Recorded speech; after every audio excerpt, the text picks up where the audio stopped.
titulares. El exsecretario de la SENAIN deberá regresar a la cárcel. 534 millones de dólares en deuda reclaman las prefecturas. Declaraciones patrimoniales de 50 jueces serán sometidas a exámenes. Protesta antiminera en Cotopaxi dejó policías heridos y secuestrados. Fuerza del Orden recomienda suspender procesión del Cristo del Consuelo.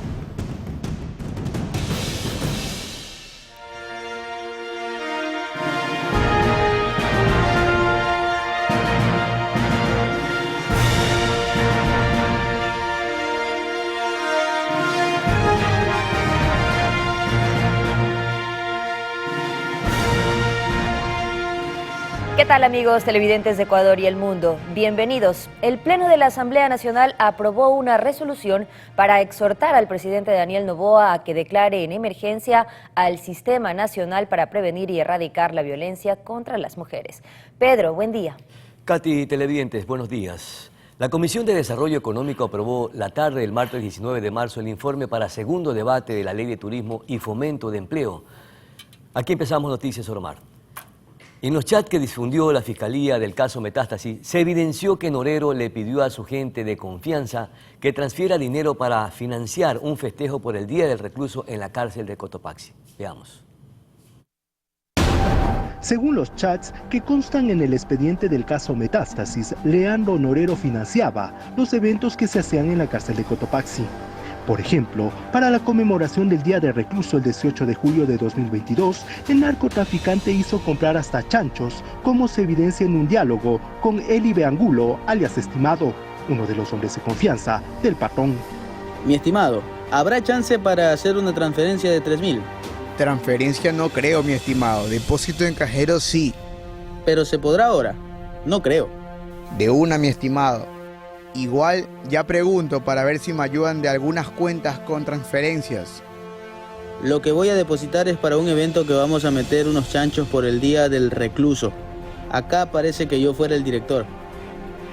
Corriente, 2205062500. Helio Ernesto Arboleda. 2.000 ahí, mi estimado. Ya, mi estimado, de una.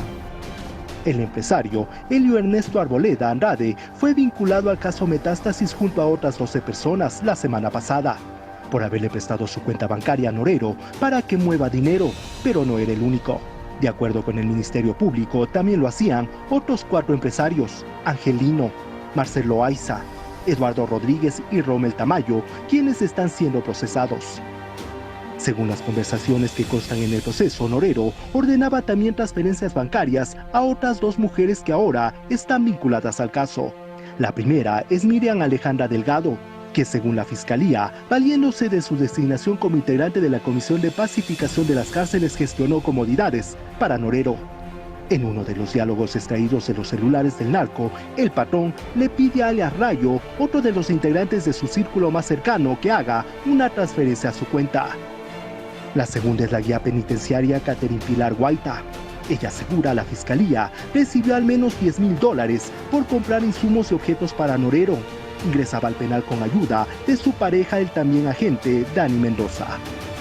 En Quito, Juan Correa Rodríguez, Noticias Oromar.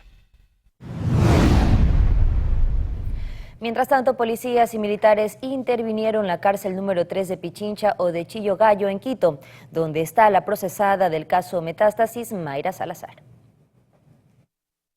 Cerca de las 7 de la mañana de este martes, decenas de policías de varias unidades especializadas llegaron hasta el Centro de Rehabilitación Femenino de Pichincha, ubicado en Chillogallo, sur de Quito. En este penal se encuentra bajo prisión preventiva la procesada por el caso Metástasis, Mayra Salazar. Acompañados de miembros de las Fuerzas Armadas, los uniformados realizaron requisa de armas y objetos prohibidos en la cárcel de la capital, donde también están recluidas otras 2 procesadas del caso Metástasis. Salazar, quien se convertirá en testigo protegido de la Fiscalía, ha sido señalada como la operadora de la red del caso Metástasis, que hasta ahora involucra a 52 procesados. En videos divulgados por la Policía Nacional en su cuenta de X, se observan a los agentes revisando bolsos, carteras y el mobiliario de una de las celdas de la cárcel de Chillogallo. Así buscan evitar se presenten incidentes o posibles novedades. En la cárcel de Chillogallo hay cerca de 60 privadas de la libertad, un testigo protegido, niños y reclusas embarazadas. Este tipo de diligencias se realizan como parte de las acciones del bloque de seguridad y del decreto del estado de excepción vigente. En Quito, Juan Correa Rodríguez, Noticias Oromar. Y a propósito de la investigación judicial a ex legisladores involucrados en el caso Metástasis y Purga, la asambleísta de la Revolución Ciudadana, Paola Cabezas, aseguró que hay personas que hoy se visten de impoluta cuando su historial político pasa por corromper al Parlamento. Más allá de eso, nosotros como bancada hemos sido categóricos. Que se investigue lo que se tenga que investigar. Yo creo que acciones de orden individual de cualquier legislador tienen que ser investigadas. La misma asamblea ha impulsado la posibilidad de una comisión que tenga que investigar, y no solamente de los ex legisladores que están en este momento siendo investigados por la Fiscalía. Esto también es un mensaje para los legisladores que se ponen aquí a tramitar cargos a cambio de votos, quienes recibían los hospitales que se repartían. Yo creo que a veces tenemos memoria frágil y hay gente que hoy se viste de impoluta cuando su historial político pasa por eso, por corromper a la Asamblea Nacional a través de acciones que deben ser reprochadas y repudiadas por toda la opinión. Y ahora les contamos que mediante una publicación en su cuenta de X, la vicepresidenta de la Asamblea Nacional, Viviana Veloz, informó que 50 jueces de la provincia de Santo Domingo serán sometidos a exámenes especiales a sus declaraciones patrimoniales por parte de la Contraloría General del Estado. Esto luego de que el pasado 12 de marzo Veloz afirmara solicitar este pedido al organismo de control.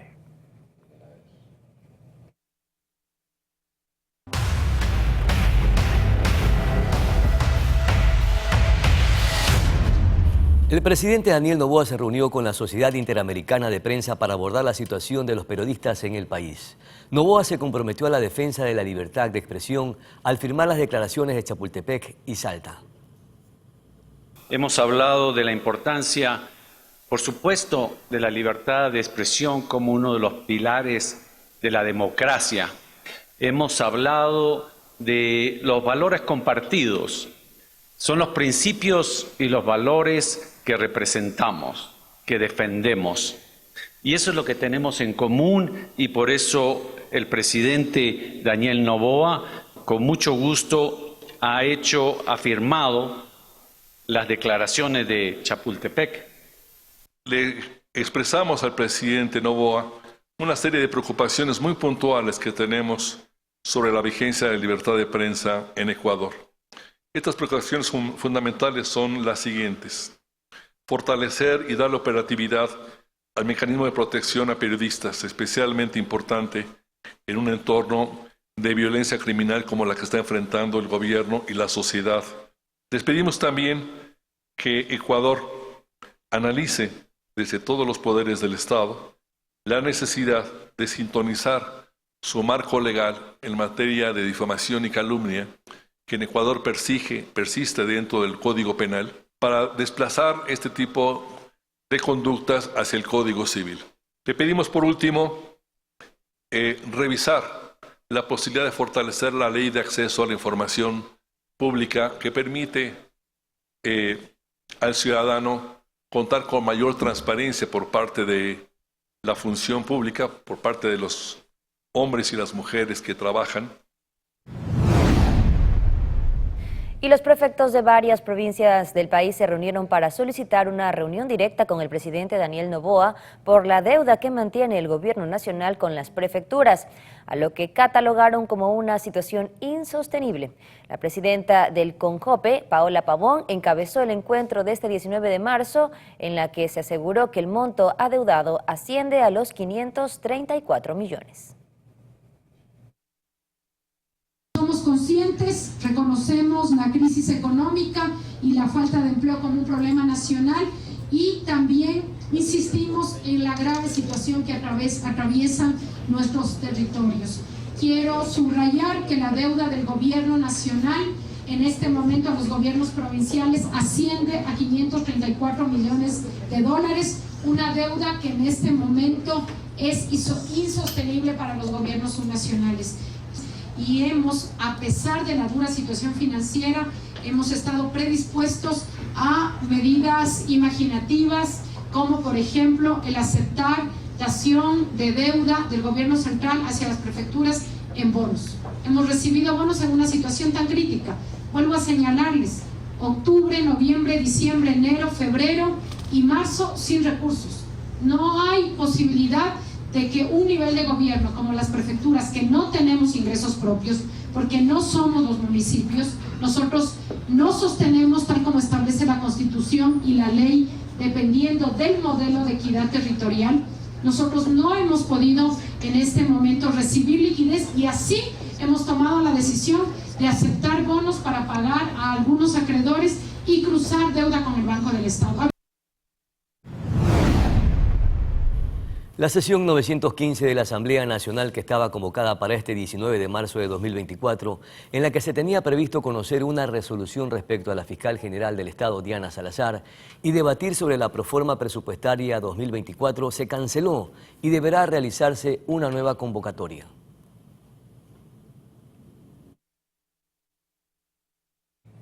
En otro tema, a partir de este mes, el SRI controlará a los freelancers que reciban pagos desde el extranjero y deberán presentar su declaración del impuesto a la renta.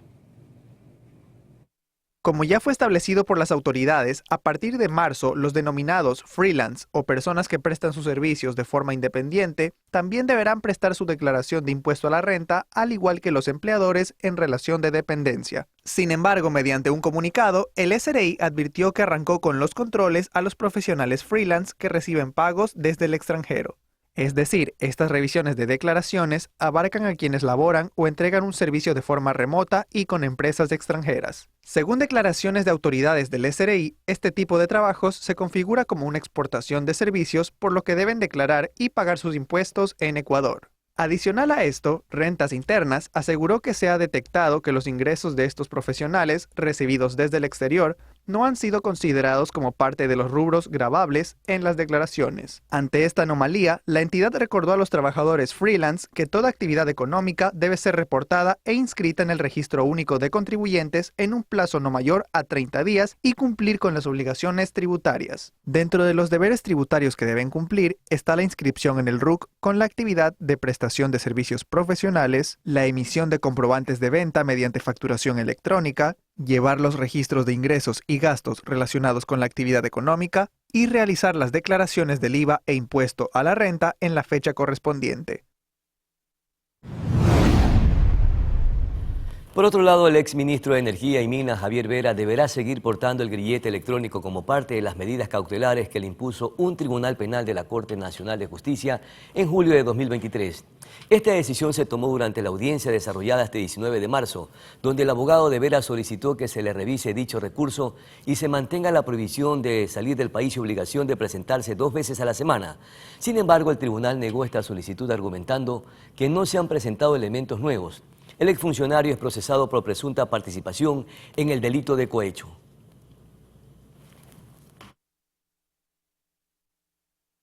La empresa de movilidad de Manta EP en un comunicado dijo que se compromete a colaborar con la Fiscalía para que se transparenten las acciones de la institución tras un allanamiento realizado este 19 de marzo en las oficinas de la Dirección de Tránsito en el área de matriculación.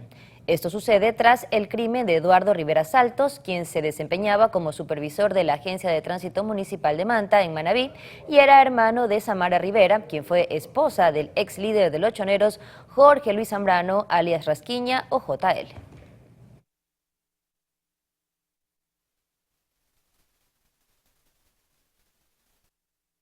Se dio un allanamiento por la mañana a la agencia de tránsito, pero fue meramente por un tema que sucedió de una muerte el día de ayer.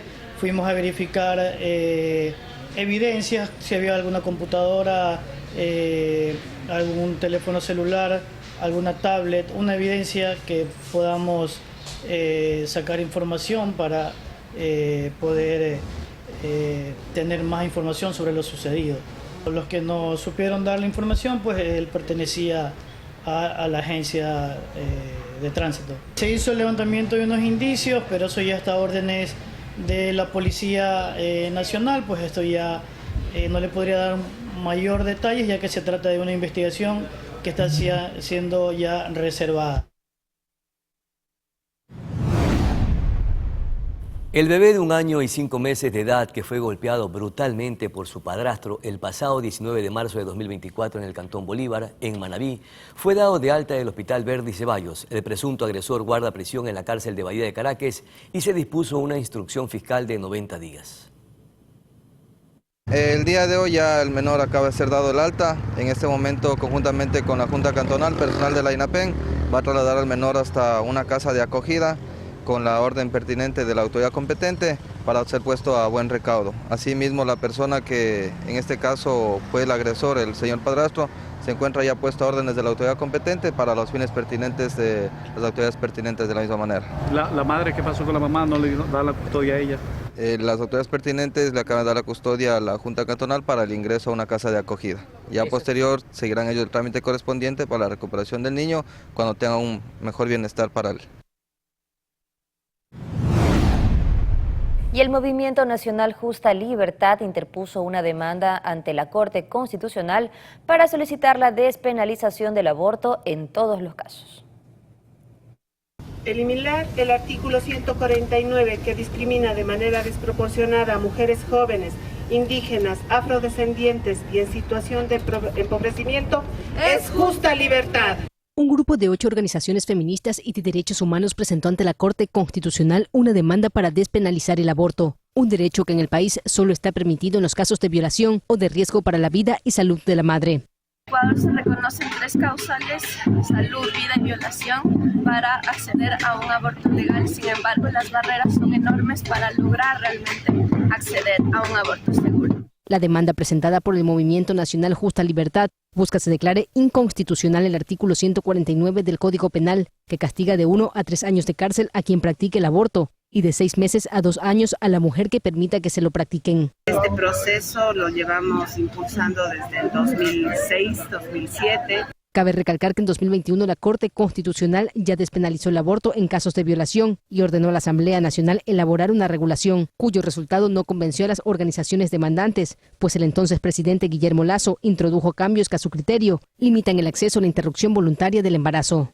De acuerdo con estimaciones de la Organización Mundial de la Salud, aproximadamente cada hora, 7 mujeres ecuatorianas se ven forzadas a recurrir a abortos en condiciones desconocidas y muchas veces riesgosas. Además, en 2022, según cifras del Ministerio de Salud, cada día 54 adolescentes y mujeres eran hospitalizadas por causas relacionadas con abortos. María José Pino Argote, Noticias Oromar. Sin duda, un tema que deja mucho de qué hablar y mucho que debatir. Pedro, amigos, vamos a una pausa comercial. Ya regresamos con más noticias e invitados. Efectivamente, estaremos conversando con un experto en seguridad precisamente sobre algunos aspectos relacionados al combate a las mafias criminales y también este proceso o censo que se está llevando a efecto en las cárceles del país. A continuación, vamos a la pausa publicitaria. Ya volvemos.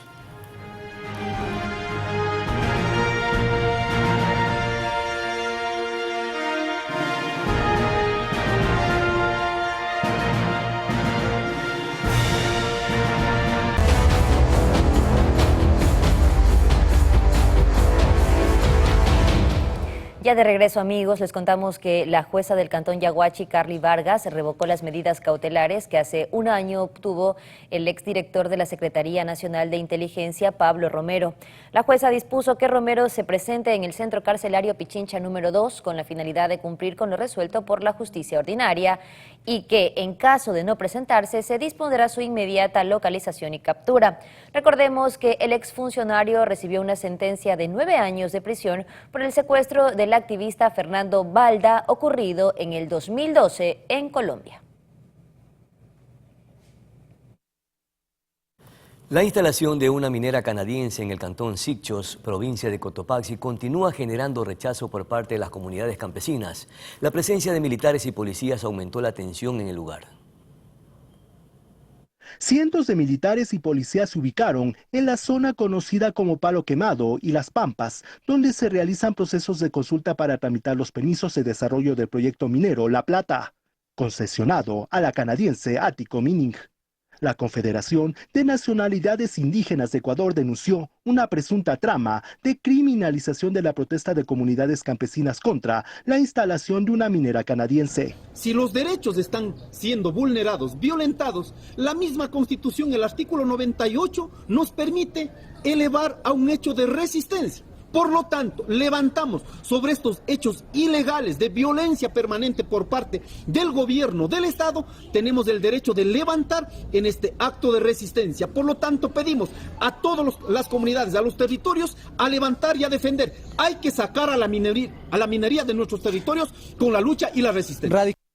La acción fiscal surge como respuesta a la resistencia de la población durante el proceso de falsa consulta ambiental iniciada por el Ministerio de Ambiente.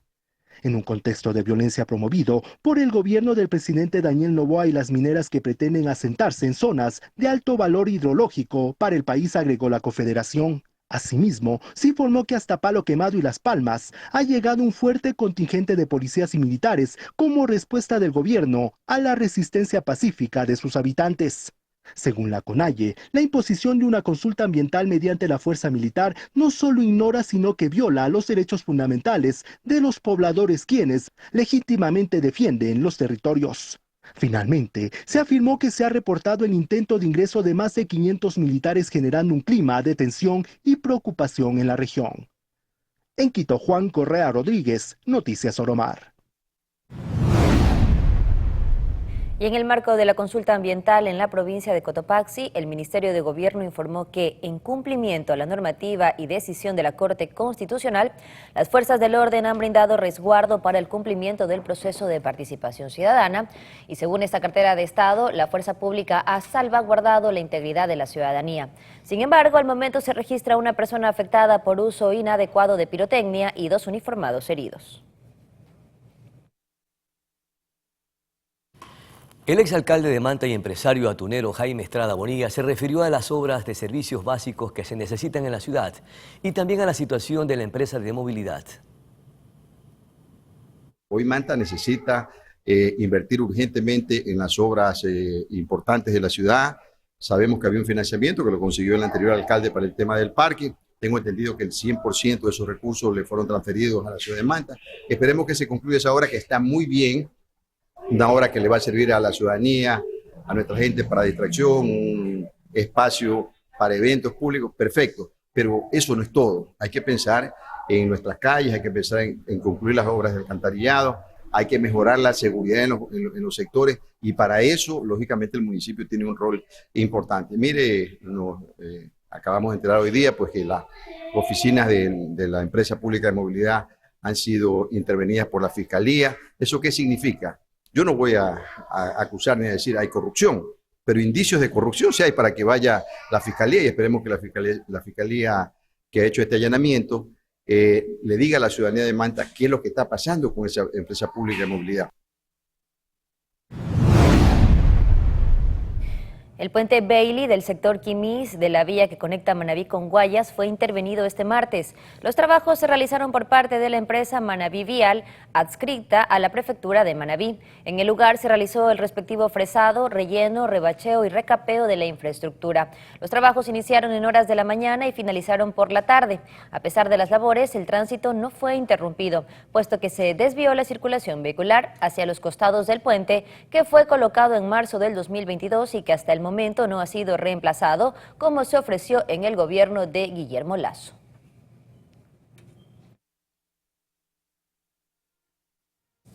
Un puente que sin duda daba un poco de temor pasar, Pedro, quienes viajaban a Guayaquil. Vamos a una pausa comercial, ya volvemos.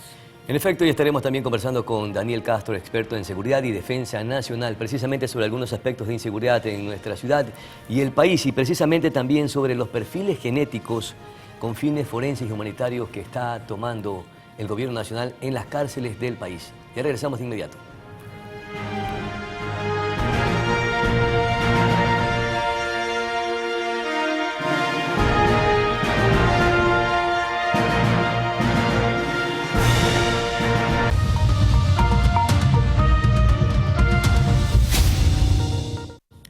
Estamos de vuelta, gracias por seguir en compañía de Noticias Oromar. Ya nos acompaña precisamente Daniel Castro, él es experto en seguridad y defensa nacional. Y es que en los primeros 100 días del gobierno de Daniel Noboa, el combate a las mafias criminales a través del denominado Plan Fénix parecería que dio resultados alentadores para el país. Pero en las últimas semanas, no sé si será la percepción de los ecuatorianos o una mala percepción, ha decaído este combate a las mafias criminales consideradas hoy terroristas. Y esa es la primera pregunta que le formulamos a nuestro invitado. Daniel, muchísimas gracias por conversar con Noticias Oromar. ¿Cree que ha decaído efectivamente el combate a la inseguridad, a las mafias criminales, o es una mala percepción? Bienvenido. Es una percepción. En primer lugar, para poder saber eso, tenemos que tener una cantidad de indicadores de medición que no tenemos en estos momentos. Lo que tenemos son básicamente percepciones mediáticas y las percepciones cotidianas que nos producen por el hecho de que nos han robado. Han aumentado los actos violentos, se han aumentado también las modalidades de actos delictivos, como inclusive una visión la famosa vacunación, etcétera. Esos no son indicadores que nos permiten ver o visualizar que efectivamente ahí sí hay un tema. Han aumentado. Básicamente la orientación del gobierno ha sido hacia los temas de narcotráfico que se expresan en sicariato y asesinato. Pero cuando ya se trata de vacunas, que es un tema muy fundamental para el gobierno, ahí se requieren otro tipo de estrategia. Y cuando ya se trata de robos, por ejemplo, que también da la impresión de que han aumentado, claro, también se trata de otro tipo de estrategia. El Estado ecuatoriano tiene un gran problema de base, que es que no tiene dinero, está muy claro, endeudado. ¿Y esa es una justificación? Eso es la razón por la cual muchas de las estrategias que deberían estarse aplicando no se aplican con plenitud. Entonces el Estado... Y efectivamente hay estrategia, el plan Fénix se puede considerar como estrategia porque no sé si hay una percepción de que se está improvisando con el tema de seguridad. Bueno, es decir, hay aspectos de la política criminal ecuatoriana que no se están aplicando, pero hay aspectos de la política criminal ecuatoriana que se están utilizando mediante una doctrina, por ejemplo, la doctrina represivista y de la pero ha decaído esa doctrina represiva. No ha decaído. No ha decaído, sigue habiendo persecuciones a capos, a líderes de las logísticas del narcotráfico. En algunos casos han habido negociaciones, pero la mayor parte de las veces yo entiendo que ha habido una acción represiva bastante convincente. Y el Estado ha recuperado un poco el control del tema del narcotráfico y de los asesinatos. Y eso se lo ha hecho básicamente por su acción, además dentro de las penitenciarías. Esa ha sido a propósito de los centros de rehabilitación o cárceles o centros penitenciarios, el Gobierno Nacional inició un censo carcelario en todo el país con algunas cárceles en algunas regiones de nuestro territorio ecuatoriano, precisamente para realizar estos perfiles o tomas de perfiles genéticos con fines humanitarios. ¿Cuál sería el propósito de esto? Casualmente la Universidad Laica Eloy Alfaro de Manabí, con la profesora Sonia Barcia, que fue la fiscal que puso preso a los choneros, entre ellos al famoso Rasquiña, ella dirige una investigación sobre ese tema. Es decir, hay una conexión con la investigación científica ecuatoriana. La idea es tener una base de datos DNA de tipo mitocondrial que permita identificar cuál es el perfil genético de las personas, de manera que si dejan vestigios biológicos en la escena del crimen, sea mucho más fácil apresarlos nuevamente, o por lo menos indiciar sobre ellos, ¿no? En el caso en este caso se está aprovechando un poco el contexto, porque la Constitución impide que una persona le sea tomado vestigios biológicos sin su consenso. Entonces se está aprovechando el contexto penitenciario para poder conseguir estos consensos. Claro, a propósito, se dicen que hay más de 4.000 tomas que se han ejecutado hasta este minuto en algunas cárceles del país y que lo han hecho con consentimiento informado. Pero también se dice, por otro lado, que no lo están haciendo de esta manera y por eso es que hay una probable pausa para iniciar en una segunda fase. ¿Se debe respetar el derecho del reo? Eso es una súper buena pregunta. Si no quiere someterse a esta toma de perfiles genéticos. El Estado genéticos, está en una situación compleja. Sí, está en una situación compleja porque se tendría que enfrentar una reforma constitucional, porque es un principio constitucional. Pero si es necesario para tener los datos. Yo soy de la opinión de que sí. Esa data de ADN no solamente se debe tener de los reos, se debe tener de todos los ciudadanos ecuatorianos. Claro. Esa es mi opinión. Creo Policías que eso, y militares también van a estar incluidos si es que lo desean. Por supuesto. No, ese es libre albedrío. Tú me estás preguntando si se debe haber una reforma constitucional. Yo digo que sí, que debería no ser por libre albedrío, sino que debería ser como quien entrega la huella dactilar. O sea, para todos los ecuatorianos. Para todos los ecuatorianos. Ahora, el hecho es que legalmente hay una restricción constitucional sobre ese tema y se está aprovechando un poco la condición penitenciaria para poder conseguir los consentimientos informados. Porque en efecto en Ecuador sucede que las cárceles no resuelven los problemas, entonces la gente sale de las cárceles y reincide o comete otro tipo de delitos. Entonces es mucho mejor tener una base de datos ADN, la huella dactilar, si tienen cicatrices, si tienen tatuajes, es sumamente importante para el proceso. Muy importante, porque sobre eso se pueden presentar casos. Muchas de las personas que se escapan es porque las pruebas no son concluyentes, no, aparte de los temas de corrupción y por supuesto, pero cuando no tienes pruebas concluyentes es mucho más difícil. Puedes llevar a casación, puedes levantar los procesos judiciales con muchísimo más precisión. Ya. Hoy no tenemos una constitución que permita hacerlo de manera obligatoria, este proceso, este censo o esta toma de pruebas, de perfiles genéticos y también forenses. Sí. Sin embargo, ¿qué sucedería si los presos o los reos no permiten que se haga con el consentimiento?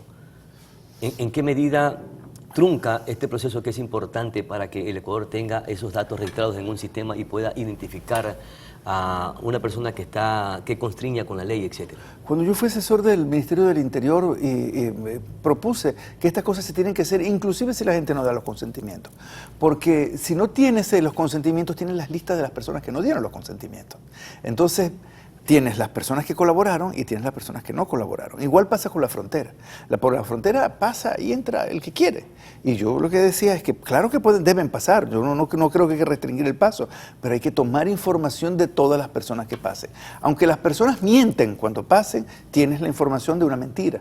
Y puedes elaborar una pista y sobre ella puedes inclusive construir un nuevo caso sobre, por ejemplo, de haber estafado al Estado. Entonces, yo sí creo que estos procesos se deben hacer inclusive cuando no haya consentimiento, porque el no dar el consentimiento ya nos ayuda. ¿Se imagina, Daniel, cuántas masacres, actos abominables que se han suscitado dentro de las cárceles y hay la probabilidad de que se suplanten identidades con estas tomas de perfiles genéticos, de ADN? ¿Se podía evitar eso? Siempre hay un riesgo de este tipo de cosas, pero en términos generales la posibilidad de hacer, porque es que los registros, afortunadamente en Ecuador, los registros de cedulación corresponden también a huellas digitales y a caras, ¿no? Entonces, y eso permite hacer un match entre el vestigio biológico y la persona con su registro cedulado.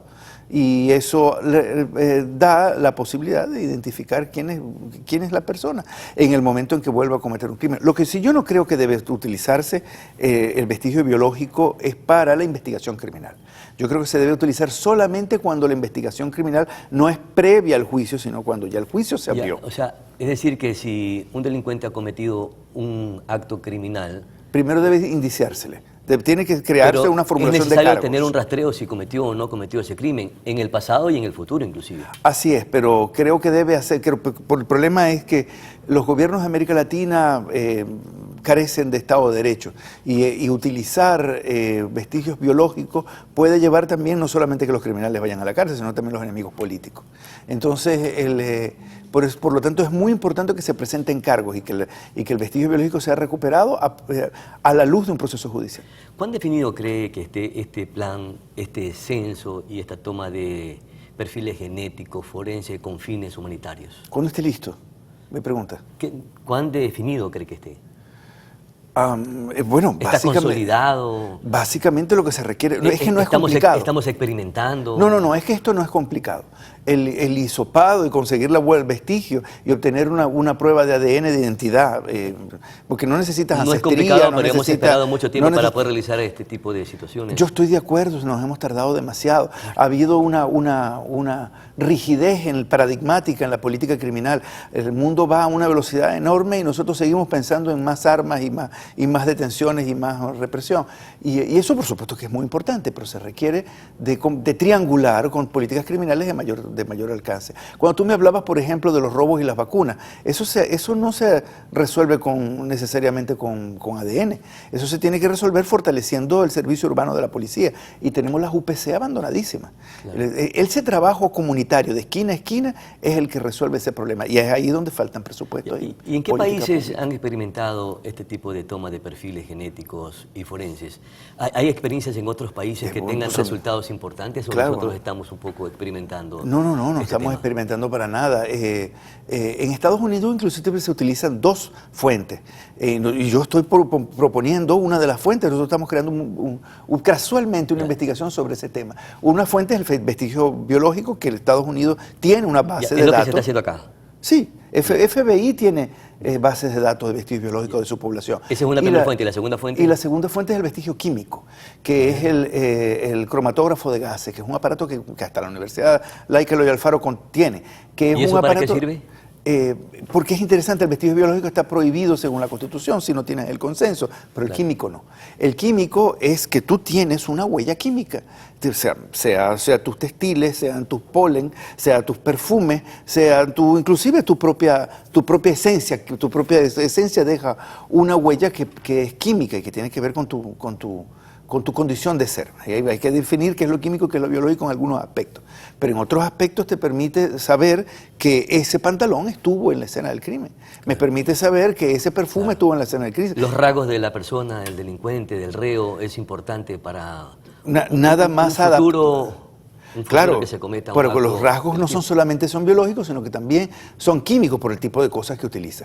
El cromatógrafo de gases también se utiliza por el FBI, se utiliza en Israel, se utiliza en muchas partes, y en Ecuador todavía no se ha registrado ante el Consejo de la Judicatura. Mire, que se dice que se va a avanzar en una segunda fase con este proceso en las cárceles, y efectivamente se incluirán también a los policías y militares que deseen. ¿Cuán importante es que ellos también formen parte de estos perfiles? Importantísimo. ¿Y por qué? Porque los temas de abuso de poder son característicos en nuestros países. Entonces, el hecho de que aparezca una huella de los agentes del poder en una escena del crimen te permite construir qué es lo que está sucediendo con mayor precisión. Y eso, por supuesto, revelaría cosas que muchas veces al Estado no le interesa. En todo caso, sacando limpio, es muy positivo lo que está implementando el gobierno nacional con estos perfiles genéticos, forenses. Nos hemos tardado demasiado y no era caro ni difícil. Claro, y se está trabajando solamente con 12 penitenciarías. Claro. Yo sí creo que debe abrirse mucho más el espectro. Claro. Tiene que ser en todas las cárceles del país. En todas las cárceles del país y creo que en toda la población. Claro. Y en los primeros 6 meses se dicen que se van a obtener los resultados de lo que se ha realizado hasta este minuto. ¿Cuán importante es que en esos 6 meses se tengan resultados para poder iniciar con las otras cárceles o los otros centros penitenciarios? Pues la importancia es con una base de datos bien consolidada, una persona que pueda reincidir o cometer algún otro delito, aparece con vestigios biológicos en otra escena del crimen y tú vas directamente hacia la persona. Ahora, tienes que tener primero una base de investigación criminológica, no criminalística, sino criminológica. Que la tengamos en el país? Hay que desarrollarla, porque el Estado de Derecho hoy en día... Todo vamos a iniciar ahora. Estamos en cero prácticamente. Hemos tardado demasiado. Hemos tenido los recursos y no los utilizamos en su momento. Y ahora que no los tenemos, estamos comenzando. Pero bueno, es mejor comenzar que no comenzar. Bueno, muchísimas gracias, mi querido Daniel Castro, por tus importantes orientaciones alrededor de la política de seguridad, no solamente en el país, sino también en otros países que han aplicado este tipo de metodologías para hacer un seguimiento a los presos que han cometido actos delictivos antes, durante y quizás después. A nuestra pausa publicitaria ya regresamos.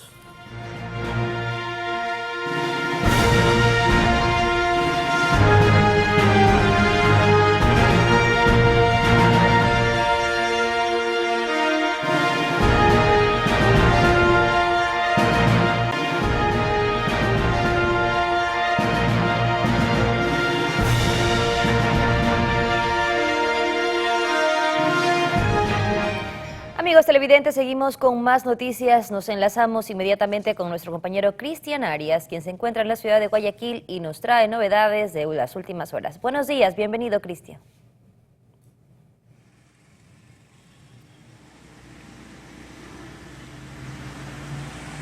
Muchas gracias, buenos días. El operativo y los controles que empezaron acá en el exterior de la avenida del Mercado de las Esclusas, en la avenida del mismo nombre, se traslada al interior. En este momento hay personal policial. Vamos a tratar de acompañar el ingreso de la Policía Nacional a las instalaciones del mercado Las Esclusas, donde se esperan realizar algunos controles. El teniente Walter Sotaminga, que es el jefe del circuito del operativo a cargo, está explicando algunas de las acciones que se toman. Tanto en el área de afuera, como es la feria del gin que se está realizando aquí en el mercado, como en el interior del mercado, porque tenemos más o menos tenemos un estudio realizado que hay aparentemente 100 locales al ingreso al interior del mercado, que son las personas que están siendo aparentemente vacunadas. Pero por motivos de seguridad de ellos mismos, indican que o muchas veces tienen temor a las denuncias, por lo que tenemos desplegado unidades de inteligencia para que tengan mayor cobertura a estas personas y puedan denunciar libremente cualquier tipo de delito. Bien, teniente, usualmente no se nos permite el ingreso acá, esto es controlado por la policía metropolitana del municipio, pero con la presencia de ustedes acá se busca obtener información, decía usted, hay personal de civil, de inteligencia, recopilando información. ¿Qué se va a hacer con esa información? Ya queda a órdenes de las unidades policiales, pues. Ellos ya tienen conocimiento y tienen previsto inclusive de las personas que el día de ayer ingresaron. 3 personas que ingresaron ayer, tenemos fotografías, los vehículos en los cuales se movilizan. ¿Están identificados? Están plenamente identificados. Ya personal de inteligencia ya está trabajando sobre ello. Bien, muy bien. Es el teniente Sotaminga. Como ustedes ven acá, la actividad es normal. Los comerciantes están colocando sus productos, arreglando sus negocios, en fin, tratando de continuar con normalidad las actividades a pesar de lo ocurrido ayer, que de alguna manera pues los intranquiliza, les preocupa. Recordamos que aquí incluso había un sistema de cámaras para los extorsionadores, con los cuales hasta escuchaban a los comerciantes hablar. Eso fue desarticulado, ahora se busca obtener la información porque todavía hay gente que amenaza a los comerciantes, no los deja trabajar con tranquilidad y están permanentemente exigiendo el pago de la denominada vacuna. Eso es una extorsión. La policía pretende acabar con eso, se ha dicho que hay personal de inteligencia trabajando acá, se espera que los resultados sean conocidos oportunamente. Hasta aquí nuestro informe, compañeros, ustedes continúan en estudio con más adelante. Muy bien, Cristian, muchísimas gracias. Avanzamos con más noticias, amigos televidentes. Les contamos que el presidente Daniel Noboa participó en el acto de bienvenida de las nuevas mujeres gestantes y niños menores de 2 años que se sumarán al Programa Integral de Prevención de Desnutrición Crónica Infantil. En el evento, la Secretaría Técnica de Ecuador, Crece Sin Desnutrición, María José Pinto, afirmó que el gobierno ha destinado para esta causa $342 millones. Además, se informó que más de 100.000 embarazadas y menores de 2 años se benefician del bono de los 1.000 días. El gobierno indicó que ha logrado inversiones por $580.000 por medio de cooperación internacional, además de multilaterales, sociedad civil para proyectos por la nueva infancia. No existe un nuevo Ecuador mientras no logremos bajar los índices de niños con desnutrición crónica infantil. Este mal, estos números negativos que nos han aquejado durante años y nos han afectado como población, como nación, no se afecta solamente al presente, al no atender a la niñez, se afecta el futuro, se afecta la posteridad, se afecta el desarrollo, se afecta el progreso. El principal objetivo de la Secretaría Técnica Ecuador Crece Sin Desnutrición Infantil es unir y garantizar todas las herramientas para que las niñas y niños del nuevo Ecuador crezcan sanos y con más oportunidades. Gracias a este trabajo de la Secretaría y la articulación en territorio, como gobiernos autónomos aquí presentes, logramos que 160.000 menores de 2 años y 47.000 mujeres embarazadas cuenten con los servicios integrales para prevenir la desnutrición crónica infantil.